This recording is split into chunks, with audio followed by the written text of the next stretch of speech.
Now, help me to welcome my panel members, starting with Professor Hamid Al-Raweshidy from Brunel University of London,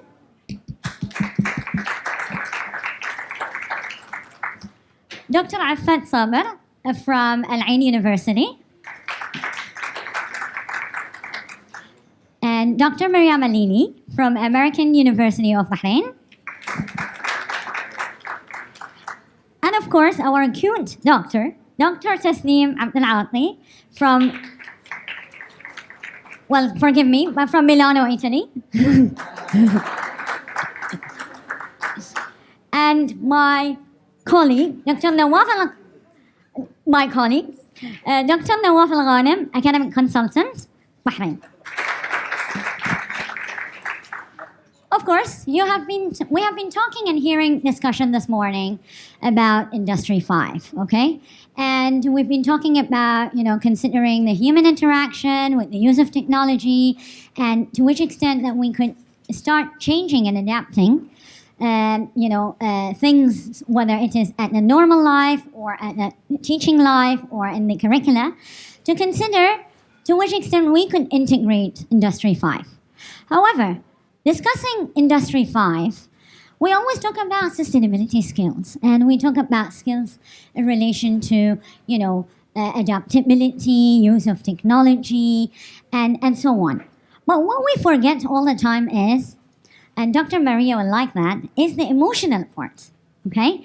And nowadays, our students, okay, they prefer dealing with cobots, and that's a new terminology, okay? And what do we mean by cobots? They are co-working with robots, with technology, with machines. They are losing the human touch. And when I say they're losing the human touch, this means they are not able to interact with a human. They are not able to communicate better with a human. And unfortunately, this could be alarming, okay? Now, I will start my questions with Professor Hamid. AI is considered one of the main components to be integrated into the curricula of higher education. And not only higher education, schools as well.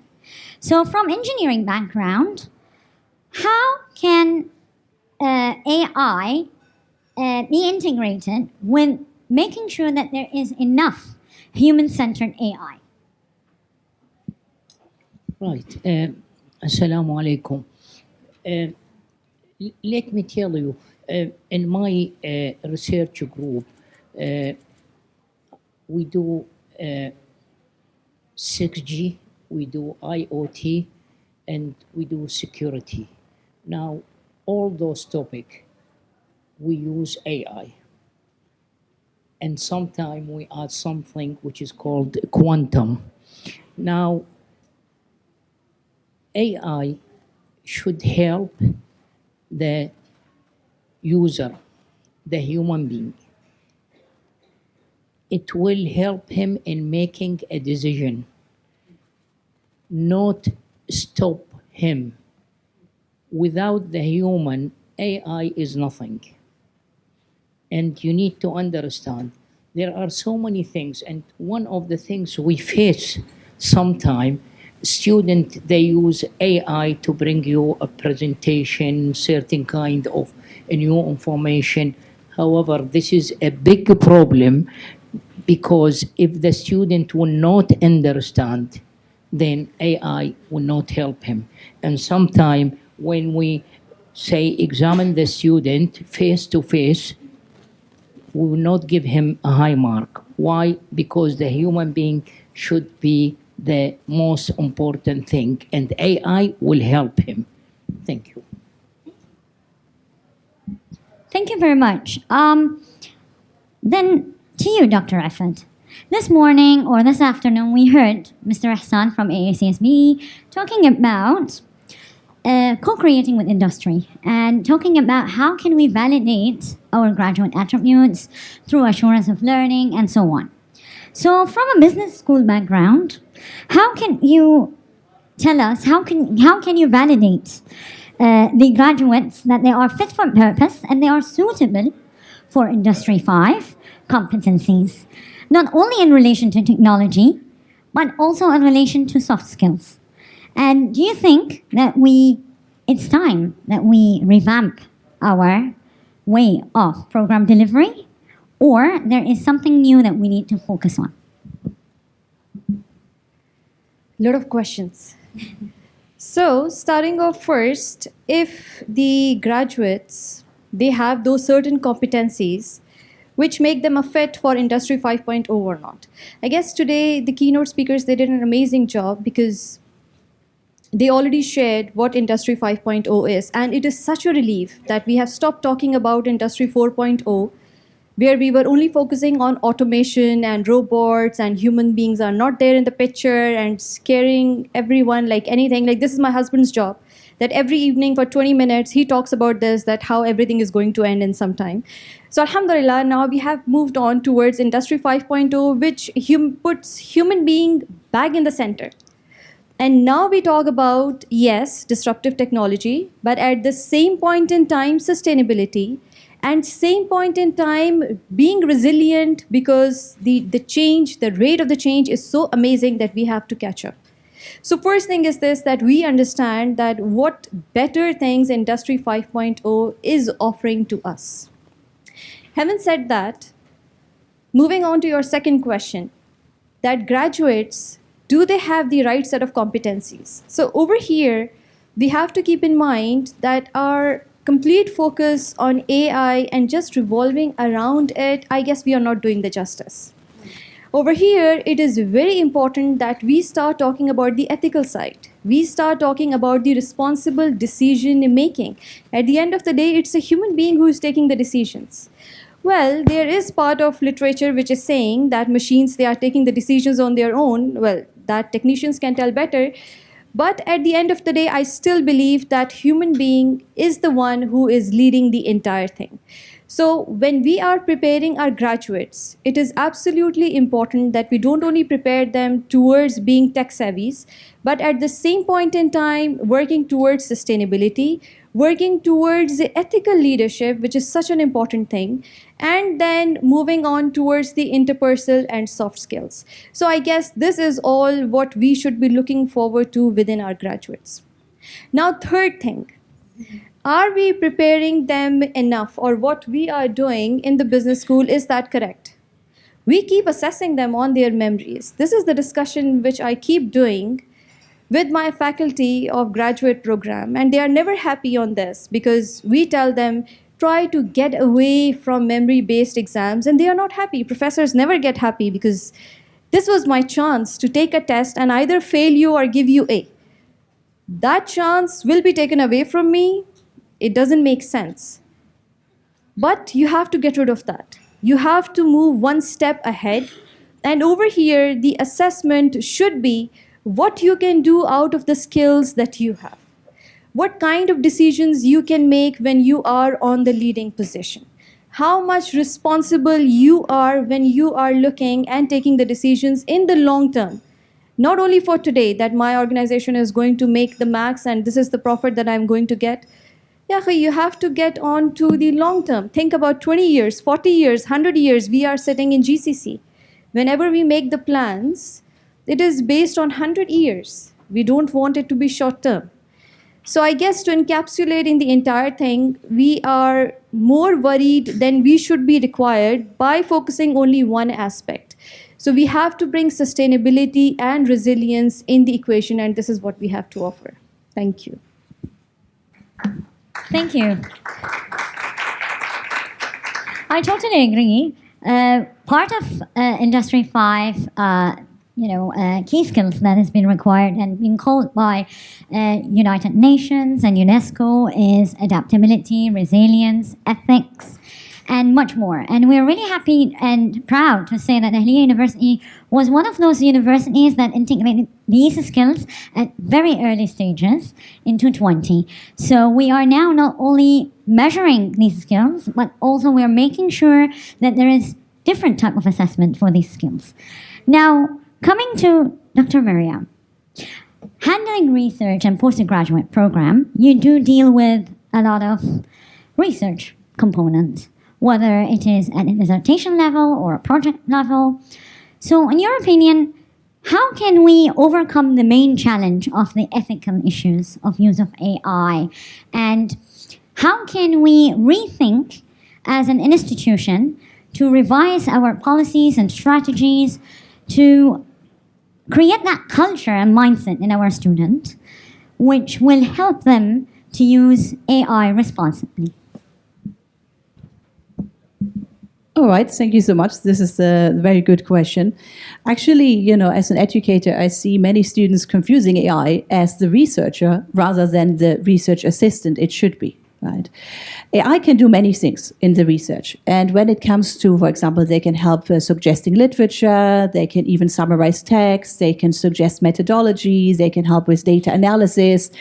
But the main issue is that the human is still the one responsible. The human needs to be the one checking all the facts. And in reality, many students, and you probably have all seen that, just like to see, you know, ChatGPT, write my thesis, right? One prompt, and here we go, right? I mean, that's the extreme case, but still many students have big part of their literature review generated by AI, and they have their whole methodology sections generated by AI. And sometimes when you ask them then later, for example, sometimes in the thesis defense, hopefully earlier, you know, did you actually use methodology X, Y, and that, how you described it? The student is like, no, I did not. Who wrote this, right? And you might think it's all the fault of the students, right, that they deliberately unethical. But in many ways, actually, the student is struggling now. They don't understand AI very well, especially in terms of academic writing. So I have students who come to me, they are surprised. AI can generate false referencing, or AI summarizes the findings incorrectly. Actually, it cites something that doesn't state that, right? And, oh, AI wrote this methodology. Okay, I didn't think I have to check and proofread everything. So what we really need actually is AI literacy, and specifically for academic writing. And it's something we've started to do at AUBH to offer our graduate students workshops on AI and academic writing. If you think about internationally, and if you think about Bahrain, there are only very few people who actually provide insights on AI for academic writing. Everybody talks about AI for business, but nobody really offers how do I do academic writing for AI. So that's something where we academics actually have to come back to ourselves and be like, okay, we need to focus on this because we are not even ourselves confident, so how can we teach our students?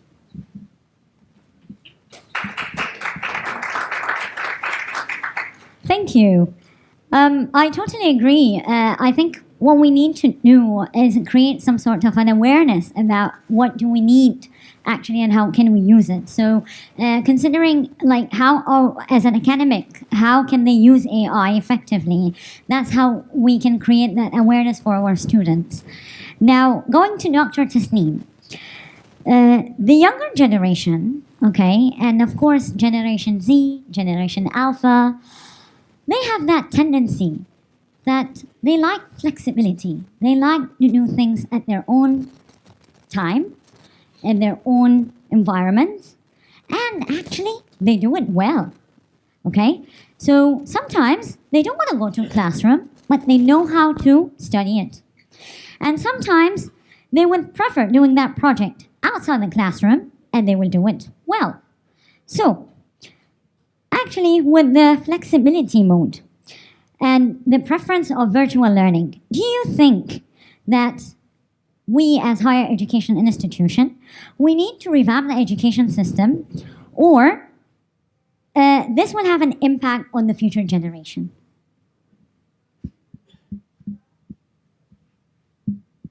Thank you. It's a very interesting question indeed. I mean, we are in a place right now where flexibility, it's not just students. I mean, even at work right now, the generation actually chooses their work and evaluates it depending on the amount of flexibility they could get out of their work.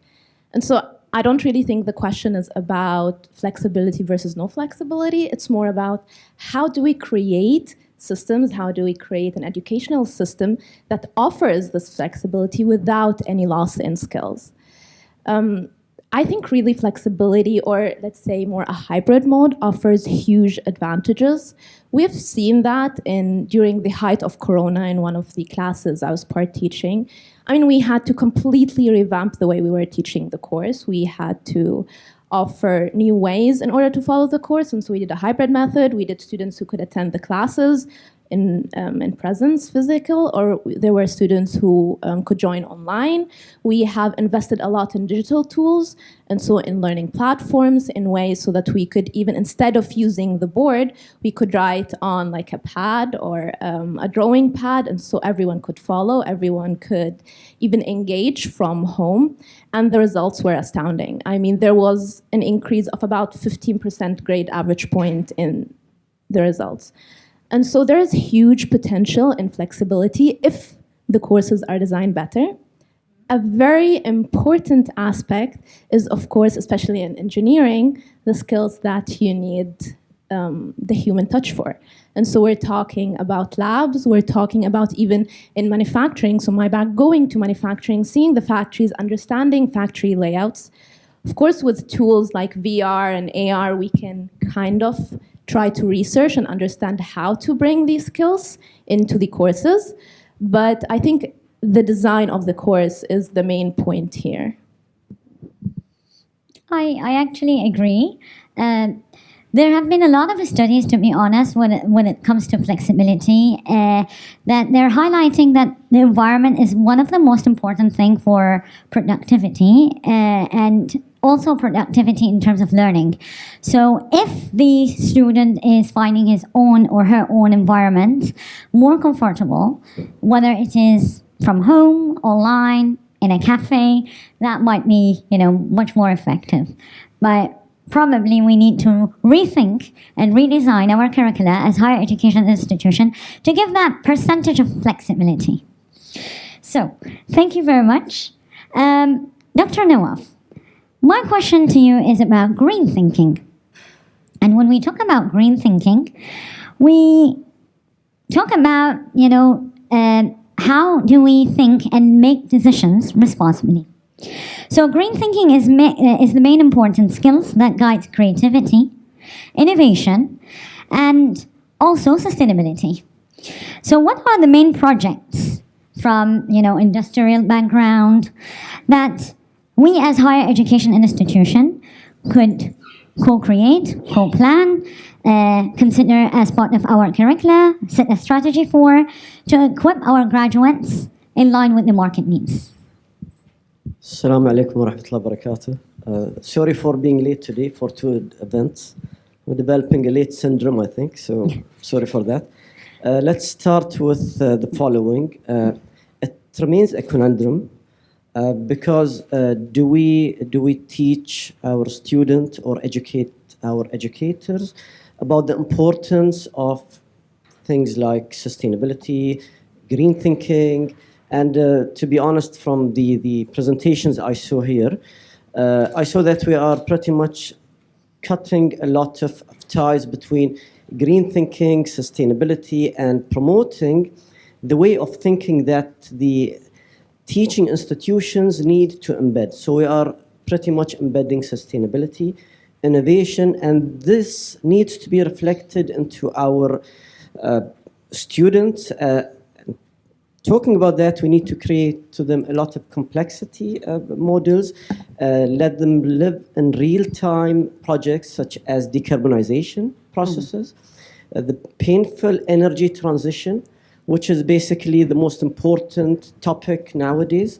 How do we convince them through at least social embedded attributes that they need to sustain the way they do things, sustain their everyday practice of studying, of getting the best, converting those real-time sustainability issues into their workplace, and then educating them on what is really there, what the industry needs. And the industry needs those graduates with mindset that really knows how to solve complex problems, teach them how to embed AI into their daily jobs, into their daily operations. So this is the conundrum. Who does this? Is it the institution? Is it the institution jointly with the graduates? So I think this is what is really important and what's really on the edge. Thank you. I believe, and I'm sure everybody here with me would agree, that the technology advancement is moving very fast. So 2 years ago, people were talking about AI, ChatGPT, and few more tools. But today, if we are talking about AI, there is different tools for everything. For everything. You could design a house, you could, build a company, you could be an expert in stock exchange, and so on. So basically, AI is moving very fast, and we have to be moving very fast as higher education institutions. So coming back to Dr. Hamid. Dr. Hamid, a few days ago, I was meeting a close friend of mine who was having a child, or not a child, a teenager, and she was so depressed. She said that her daughter said that AI understands her more than her. Okay? She said, my daughter said, I don't like you. I like ChatGPT because ChatGPT understands me more than you. And she was so depressed. She said, what was the problem? Is it me or the AI is too clever? So, coming back to you, the issue of cobots, okay? So, co-working with robots, with AI, with machines, this is what the new generation likes. They don't like teamwork anymore. They don't prefer teamwork. They like to be teaming with a tool, okay? So, in your opinion, what can we do in our curricula in order to ensure that teamwork is embedded in the right way? And do you think teamwork is no longer needed, or what do we do? Right. This cobot, it means collaborative. Anything which you could use. Anything you could use it with a robot. Now, sometime a human being will not be as accurate as robot, because assume we have several boxes here, and I want to put all those boxes in one large box.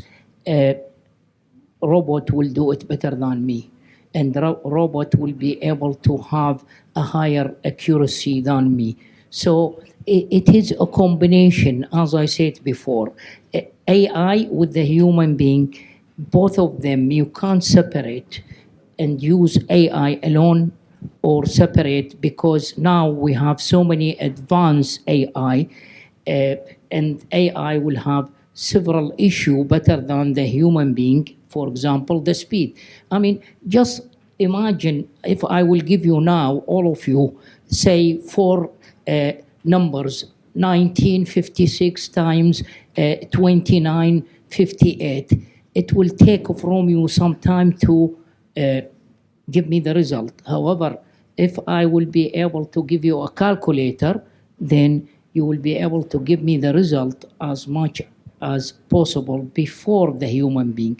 So there is a combination between both of them. We can't separate AI from the human being. And we need to understand there are a lot of ethical things we need to teach with the AI. Otherwise, we will have a big problem. As I said before, a lot of students, when they finalize their project, whether they are undergraduate, MSc, or PhD, they do a good job, but then if you go and read what they have done, ask them a question, they will not be able to understand it. And this means they took it directly. And I don't want this. I want somebody who will let the AI will teach him something. Thank you. Thank you very much. Dr. Iffat, you highlighted about sustainability skills, okay? And nowadays, when we talk about sustainability, people always think it's United Nations Sustainable Development Goals. It's true, but now, how are we integrating these goals in the curricula? Is it only about, aligning it to these logos?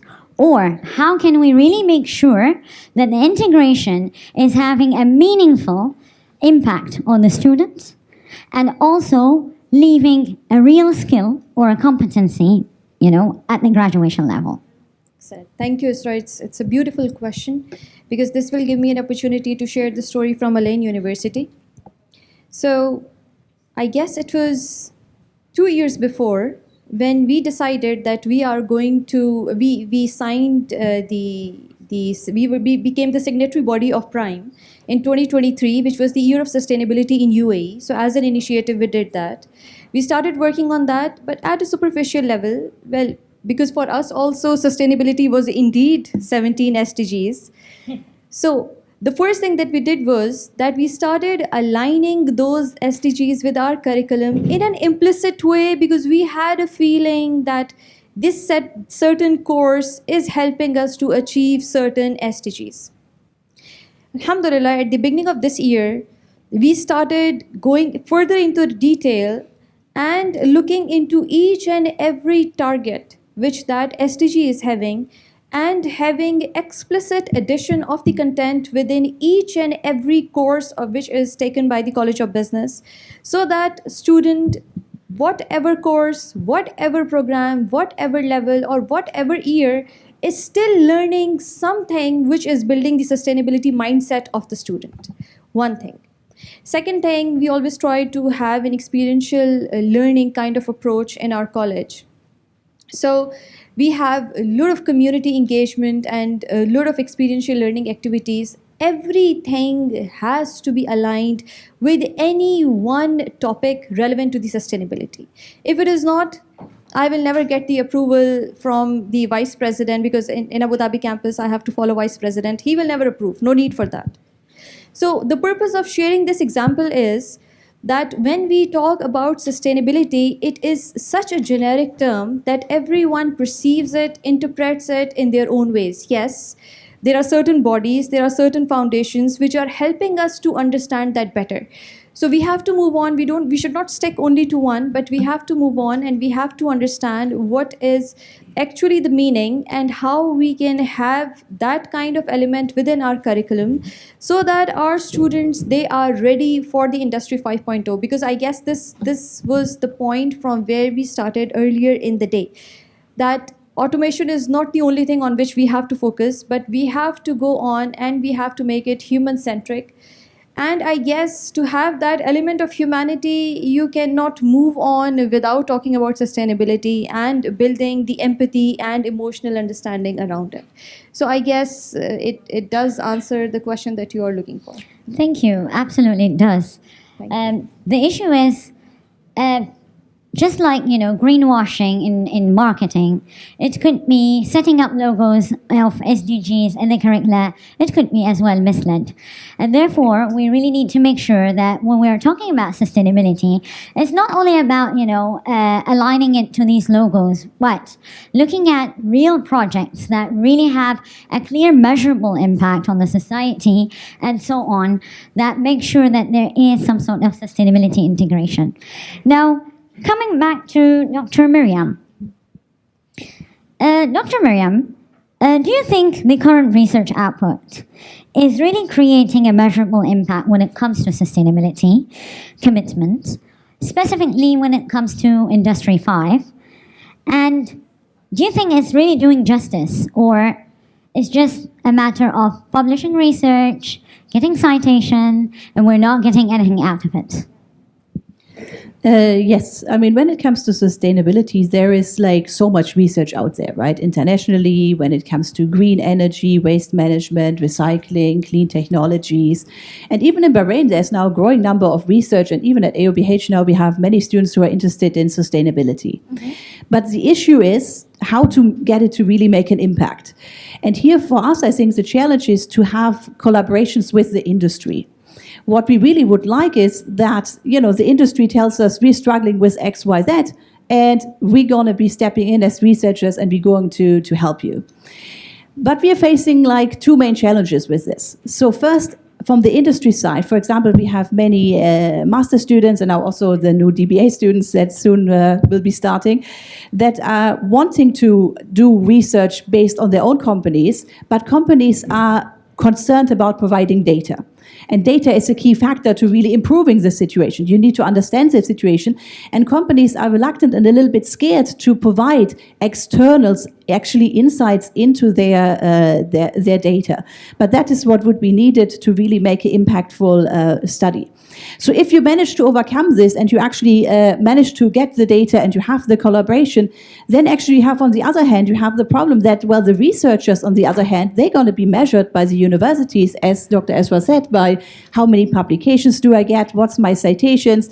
But on the other hand, the industry does not want to publish what you found out for them, right? They don't want that their competitors know now the great new sustainability technology that you found is helping them. They don't want it to be published. So I think the issue is that many researchers really want to make an impact, but they don't know how. And maybe hopefully there can be more collaborations, and government bodies in Bahrain could help us to really bridge this gap between academia and the industry. Thank you very much. Okay, I would rephrase and ask another question as a follow-up to Dr. Tasnim.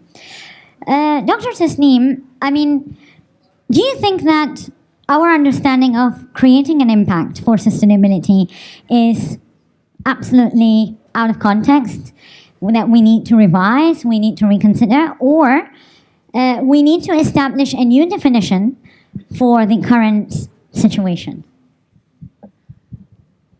Okay, it's also a very, very interesting question because, as was mentioned before, there is a huge gap between what we see right now in industry and what we researchers are working on.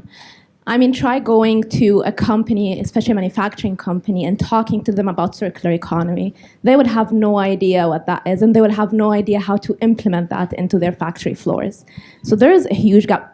We are talking about Industry 5.0 and how amazing it is and how we need to push and get there. Companies are still stuck in how to implement Industry 4.0, and so they're still stuck in technology. They do not have the data that they need, and so again, if they have the data, they would be reluctant to share it. From factory floors, they don't even have the data that they need, and they don't know what kind of data they need in order to go there. And so we researchers have a definition for sustainability. In companies, they have a very different definition for sustainability. And we kind of need to bridge that gap. In companies, sustainability is about reducing cost or for governance. And so, we want to follow the law. And that's it. That's for every research that we have done, and we've worked with companies, these has been the two main drivers. While for Industry 5.0, we need to go further than that. We need to find ways to encourage companies. We need to find new business models to encourage companies to implement Industry 5.0 sustainability, focus on human-centric, especially within factory floors, because this is where we really need to focus on the well-being of humans, on the people who work there. And so I really think there is a huge gap, and we need more collaboration between research and companies in order to find that sweet spot in the middle. I absolutely agree. I mean, but what surprised me is that actually we are running and we are preparing graduates, but the industry is not ready for it. So definitely we need to work more with industry to co-create the curricula, to redesign, our strategies itself, to have like a proper strategies that is focusing on specific projects that the student could work on as real cases and solve issues. And that's when, they would be really equipped with the right competencies, and they would be ready for these kind of, industries. Now, we leave the last question to Dr. Nawaf, and it's a bit tricky question. From an industrial background and also academic background. And in line with Bahrain Vision 2030, can you define to us what are the main 3 green initiatives that we need to focus on, and we need to ensure that it's integrated in all our curricula in order to set not only a strategy, but also a teaching and learning strategy that equipped our graduate with these skills? Thank you. It is not a tricky question. It's a question with a lot of issues, but let me start with May I disagree with you? Okay. Because when we are talking, sorry for that. But when we are talking about sustainability, we have to differentiate between three types of SDGs. One is related to human well-being, and that's zero hunger, good health, and education. And then the ones that are related to the environment, which is climate change and SDG 13, 14, and I think 12. And sorry, growing old makes you forget the numbers. And then there is the one related to the justice, inclusion. So these are three different. They are interrelated and intra-related.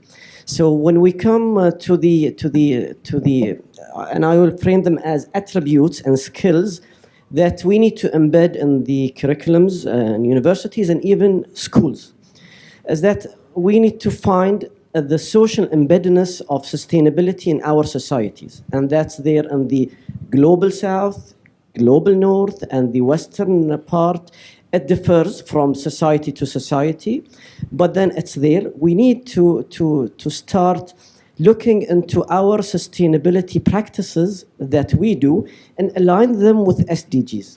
So for example, if we go ahead and reduce costs in organizations, so what we are doing, you are reflecting that on society, on the economy, and being able to give cheaper products and less costly services to individuals.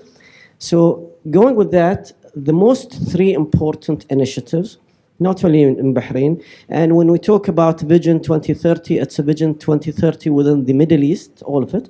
It differs. Some has pushed it to 40, 50, and that is pretty much related to net zero. Because if you are not able to comply with net zero requirement, you have an issue. You don't have access to cheap financing globally, especially when you are planning to do infrastructure projects, expansion of economic projects. So that's a must, and that's important.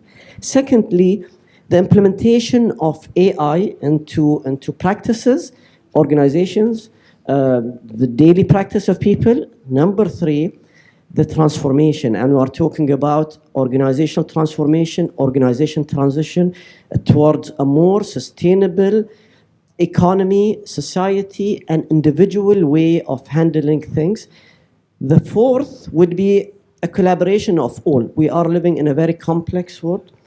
To be able to solve our complex issues, we need to do all three: net zero, transformation, and AI implementation. Thank you. I'm really happy because you are actually confirming our new strategy.